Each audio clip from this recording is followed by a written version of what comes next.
Hello मेरे बच्चों, कैसे हो आप सब। मेरा नाम है नितिन और स्वागत है आप सभी का ऑल अबाउट मैथमेटिक्स के ऊपर। तो बच्चों, ये हमारी रैपिड रिवीजन सीरीज़ है जिसमें हम आज जिस चैप्टर को बच्चे डिस्कस करने वाले हैं वो है आपका सीक्वेंस एंड सीरीज।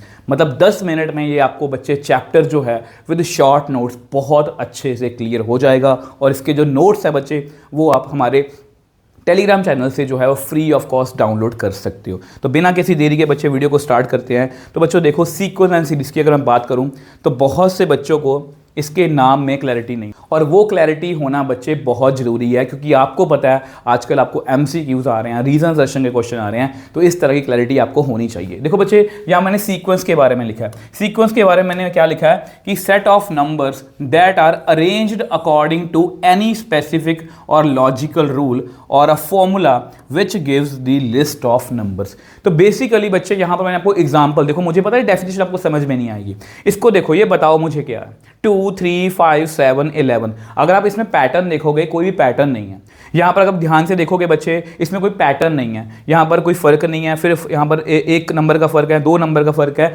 बट आपको पता है इसमें कोई पैटर्न तो नहीं है, बट आपको एक पता है कि ये क्या है बच्चे, ये प्राइम नंबर्स है। तो यहाँ पर जो एनी स्पेसिफिक और लॉजिकल रूल, इसमें लॉजिकल रूल काम कर रहा है, वो क्या है कि प्राइम नंबर्स हैं।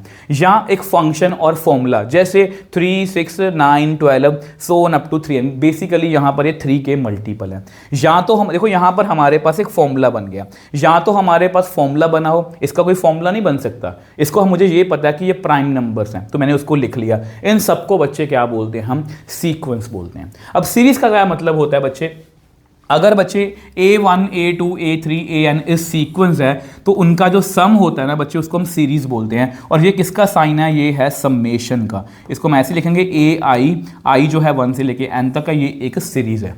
तो सीक्वेंस एंड सीरीज में ज़्यादा कोई फर्क नहीं है। सीक्वेंस जो है बेसिकली लॉजिकल रूल या फॉर्मूला पे काम करता है, और ये उसका सम होता है। अब आते हैं बच्चे प्रोग्रेशंस की तरफ। प्रोग्रेशंस क्या होती हैं, प्रोग्रेशंस बेसिकली 2 तरह की है, वैसे और भी तरह की होती है, 12th में जो है वो 2 तरह की है, अर्थमेटिक प्रोग्रेशन और ज्योमेट्रिक प्रोग्रेशन। अब बच्चे प्रोग्रेशन का मतलब क्या होता है, list of numbers in which every term is defined by journal term और nth टर्म। तो बेसिकली बच्चे प्रोग्रेशन जो है वो सीक्वेंस के अंदर ही है। सीक्वेंस में लॉजिकल रूल भी काम कर सकता है और फॉर्मूला भी काम कर सकता है, बट प्रोग्रेशन में एक खास फॉर्मूला होना चाहिए। फॉर्मूले के बिना बात नहीं बनेगी, फॉर्मूले के बिना बात नहीं बनेगी। ये नहीं हम बोल सकते कि ऐसा कुछ भी उसमें लॉजिकल रूल लगेगा। प्रोग्रेशन में हमेशा, यानी कि सीक्वेंस के अंदर प्रोग्रेशन है। प्रोग्रेशन जो है, every progression is a sequence, but every sequence is not a progression. जरूरी नहीं है कि वो प्रोग्रेशन भी होगा, ठीक है। तो इस बात का ध्यान रखना है। अब देखो, 1 बाय 1 करके बात करते हैं बच्चे। सबसे पहला है अर्थमेटिक प्रोग्रेशन। देखो बच्चे, ये चैप्टर ऐसा है, इसमें ज़्यादा फॉर्मूलास नहीं है, ज़्यादा मतलब कि कुछ खास करने को नहीं है। इसमें ज़्यादा इंपॉर्टेंस है कि आप कितने अच्छे लेवल के क्वेश्चन प्रैक्टिस करते हो, और NCERT में बहुत अच्छे लेवल के क्वेश्चंस हैं, ठीक है। वो आप हमारे NCERT वन शॉट से कर सकते हो। अब देखो यहाँ पर अर्थमेटिक प्रोग्रेशन, जैसे इसकी बात करते हैं 1, 3, 5, 7, 9। अब आपको पता है कि बच्चे ये AP है। AP ये कैसे है, जिसको हम अर्थमेटिक प्रोग्रेशन बोलते हैं। इसमें कॉमन डिफरेंस बच्चे कितना है, इसमें जो कॉमन डिफरेंस है, मतलब कि सबके बीच में जो डिफरेंस बच्चे आ रहा है वो सेम आ रहा है, वो कितना है 2। तो यहाँ पर TN और AN जिसको बोलते हैं, इसका फॉर्मूला होता है general term A + N - 1 × D।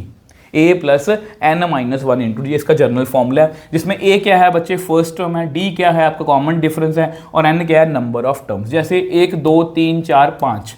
अगर मुझे इसकी जो है 7 टर्म निकालनी हो, वैसे आपको पता है कि इसकी 7 टर्म आएगी 11 और 13। अगर 7 टर्म मुझे फॉर्मूले से निकालनी, कैसे निकालेंगे, A + 6D।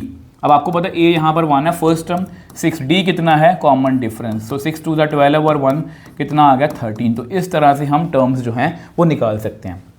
L किसका फॉर्मूला, ये है last term A + N - 1 × D।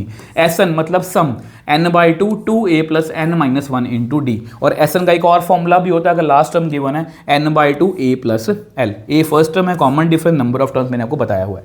इसमें एक बच्चे छोटा सा टॉपिक है अर्थमेटिक मीन। देखो, अगर अर्थमेटिक मीन को कैसे लिखते हैं, अर्थमेटिक मीन का मतलब होता है 2 नंबर्स का सम, उसको डिवाइड बाय 2 कर दो, तो उसको हम बोलते हैं अर्थमेटिक मीन, ठीक है। इसको आप याद रखोगे, ये सारे फॉर्मूलास हैं। अब सेम वे से ज्योमेट्रिक प्रोग्रेशन है। जिस तरह से यहाँ पर कॉमन डिफरेंस काम करता है, तो यहाँ पर कॉमन रेशो काम करती है।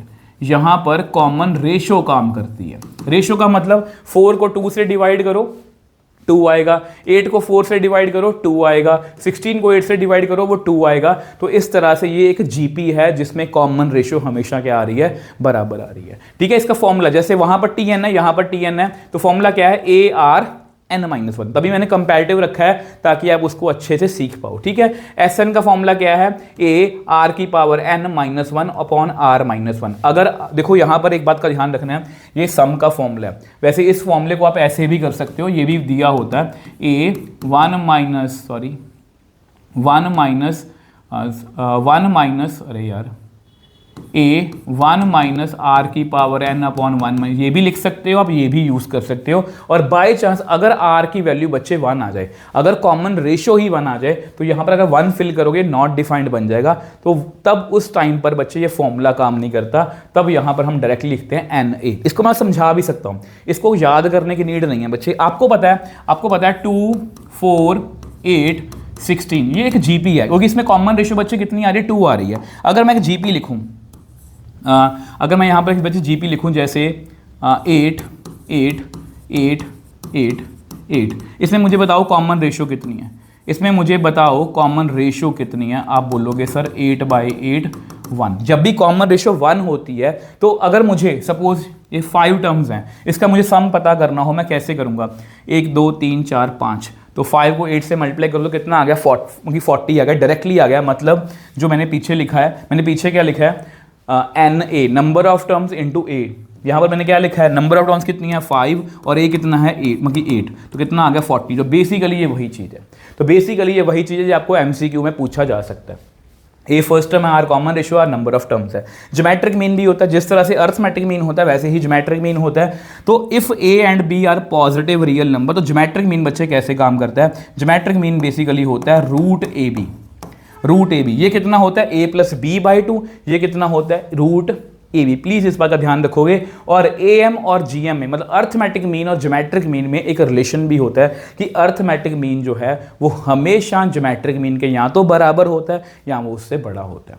और ट्रस्ट में बच्चे इस चैप्टर में और कुछ नहीं है, जैसा कि मैंने आपको बोला इसमें एक्स्ट्रा हमें क्वेश्चन ही प्रैक्टिस करने हैं। फॉर्मूला वही है, टी एन, यहाँ पर भी टी एन, लास्ट टर्म यहाँ पर भी लास्ट टर्म आप बोल सकते हो, सम ऑफ टर्म्स यहाँ पर भी एस एन का फॉर्मूला है। तो प्लीज़ बच्चे अगर आप इनको ध्यान से करोगे, ट्रस्ट में ये चैप्टर बहुत ज़्यादा आसान है। और क्लास 11th के लिए मैं क्लास 11th के पॉइंट ऑफ व्यू से बोल रहा हूँ, ये चैप्टर जो है ये बहुत ज़्यादा स्कोरिंग भी है, इसमें से केस स्टडी भी आपको जो है वो आ सकती है। तो इसी तरह से बच्चे अगर आप करोगे, और इसके नोट्स मैं फिर बोल रहा हूँ आप हमारे टेलीग्राम चैनल पर फ्री ऑफ कॉस्ट डाउनलोड कर सकते हो ताकि आप अच्छे से उनको रिवाइज कर पाओ। आई होप बच्चे ये वीडियो आपको अच्छी लगी है। अगर आपको वीडियो अच्छी लगी है तो प्लीज़ इस चैनल को सब्सक्राइब कीजिए और इस वीडियो को ज़्यादा से ज़्यादा लाइक और शेयर कीजिए, क्योंकि बच्चे आपका प्यार और सपोर्ट ही मेरे लिए मोटिवेशन है। तो इसी तरह से बच्चे मिलेंगे नेक्स्ट वीडियो में। बाय बाय मेरे टॉपर्स।